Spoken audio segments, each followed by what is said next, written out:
इस लड़की को मिले दहेज में ट्रेन। आप देख सकते हैं कि ये आदमी कह रहा है कि मुझे दहेज में ट्रेन मिली थी। आप देख सकते हैं इस वीडियो को और जाते जाते लाइक भी कर देना। तुम्हें दहेज में ट्रेन मिली थी? हाँ, बात हकीकत है? हकीकत है।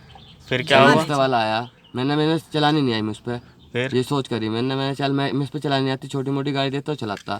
ठीक सही है ना? ठीक। खड़ी कहाँ करता उसको, ट्रेन को। तो ये बात हकीकत है? हकीकत है बिल्कुल बिल्कुल।